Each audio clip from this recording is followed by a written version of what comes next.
first reiterate what was already said. I want to thank the school for putting this forum on. It's very needed, useful. I think young people need to be engaged in what we're doing every single day. They need to know what's happening now, what happened before, and how we create a future that we all can live in, that we're comfortable with. I want to thank Dr. Curvin, who's, like everyone said, is a legend in our community.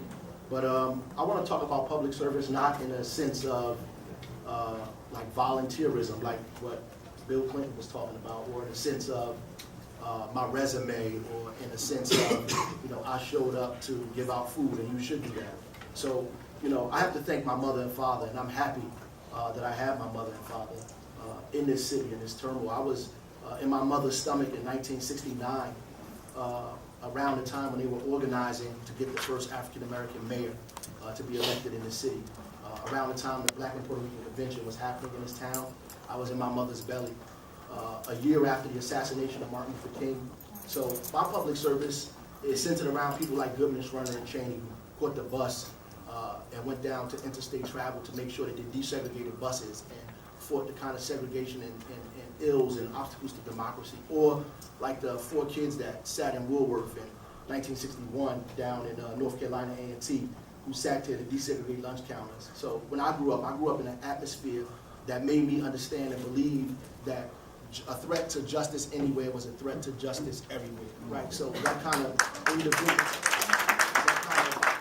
indivisibility of justice is what centers my public service. I've always been committed to making sure that we change or transform society, that we make it more democratic, that we make it more inclusive, that we begin to make sure that everyone has a fair share, and that the ills that exist in our society are challenged. And I began to challenge those ills at a very, very young age. I grew up in Newark, New Jersey, and I hung up on the blocks and the streets in this city like most kids did. In 1986, I was catching the train to Howard University with everything I owned. My best friend was on Clinton Avenue catching the 13 to Annandale to prison. That kind of dichotomous relationship kind of informed me in college to understand that my only destination was Newark, New Jersey, that I wasn't going anywhere else. I got offered to be in DC, to be a part of the Joint Center for Political Studies, this thing, that thing. I've always said I'm coming back to Newark because there's things happening in my city that are a part of my life, right? So I came back here for that very purpose. While I was at Howard, I happened to go into a lecture by a man named Jawanza Kunjufu, who was lecturing on a book that he wrote called Countering the Conspiracy to Destroy Black Boys. And that basically was about how African-American males began to fall back in the 4th and 5th grade. And that those were some of the problems that we had. And I looked at that and I said, well, maybe this is the reason why my friend went to jail and I went to the university, and I came back and became an elementary school teacher in Newark, New Jersey, and have been in public education for 21 years. So I've done that immediately. I was 21 years old. I remember going into class with my jeans on and my Timberlands and my shirt and playing my rap music, and a parent pulled me aside and said, Mr. Baraka, these kids look up to you, they follow you, they listen to every word you say, can you please wear a suit?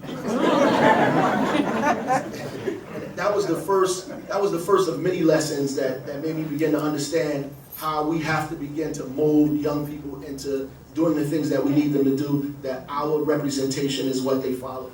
I used to play rap music in class, and I told my mother once that I played the rap music, and she said, it's good that you play music because art and culture is important. But she said, you probably shouldn't play rap music because they hear it already. Not that it was negative, but they hear it already, so you need to bring something to the table that they're not able to hear without your presence. So we began to play jazz, and if you go to Central High School now, if you walk around, we play a little Tito Puente, we play a little John Coltrane, we play a little Billie Holiday. Those things are happening in the school because kids don't have access to that cultural information, and it helps them to grow. I ran for mayor at the age of 24 years old, not because I wanted to be the mayor, not because I even wanted to be an elected official, but because I wanted to challenge government. I did that with very little money. We raised $10,000 with a community organization, and I began to challenge. And Ron Walters, who's passed away now, who was my teacher at Howard University, was also the head of the Democratic National Committee at one point, who was head of Jesse Jackson's campaign.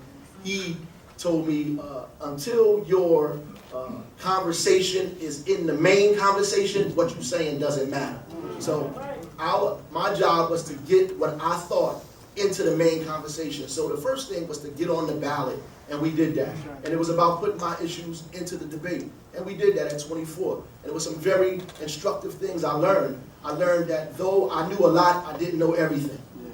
And though I thought I did some work, that the work that I did meant nothing to the work that people have been doing for 20 years. It also meant that because I went to the university, and I have 2 degrees, by the way. I went to Jersey City and got a master's degree as well. So when I went to, those degrees didn't mean anything to people in the community who didn't have access to the things that I had access to. So we immediately started after-school programs at Oscar Miles, at Bradley Court. We taught kids culture, history. We fed them with our own money, out of our own pocket, right? We began to feed homeless people downtown in Penn Station. We began to bring clothes to people who needed them in the projects. We printed out a book called Street Law, and we passed it to young guys on the corner. And we taught them how to not get into trouble and to steer their way away from violence and gang activity then. As a matter of fact, these are things that we did almost every day. Instead of going out on Friday, we met in my mother's basement with a group of people, and we organized these meetings in the basement to go out in the community to kind of transform the neighborhood the way we thought it should look. This is what we did every day. We brought in speakers. We had poetry and art and cultural contests in my mother's basement and around the city of Newark. So not only was I doing that, I continued to run for office. I didn't win elected office until 16 years later. So I ran for office repetitively, not simply because I wanted to be in office, but because we had to challenge the assumptions that things were okay in our city. So I wasn't just the one to say things were bad. So I knew people were getting killed because my friends were getting killed. So I made a decision to go out into the street and organize people on the blocks right then. There was a big fight on Clinton Avenue between Chadwick and Stratford. I brought those boys together on City Hall steps and had a press conference. We began to stop these people from shooting each other and fighting each other. We did this a long, long time ago, way before we did the whole gang, before the Bloods and the Crips even came out. These are things we did. So I realized that the kids needed a better education. So I was involved in Newark public schools, and not just during school time, but after school as well. And now I'm proud to be the principal of Central High School, where we see some significant transformation in a school, a public school with very, very, very harsh realities and difficulties because of the commitment that we made to kind of transform not just kids' lives, but their families' lives as well. When I became the deputy mayor, I did it for $1. So I was the deputy mayor and the vice principal. So now people, you know, I'm the principal and the South Ward councilman. And when I was doing that for $1, people said I'm crazy. Now I get a check. People still saying I'm crazy. So you can't win for losing. But you know.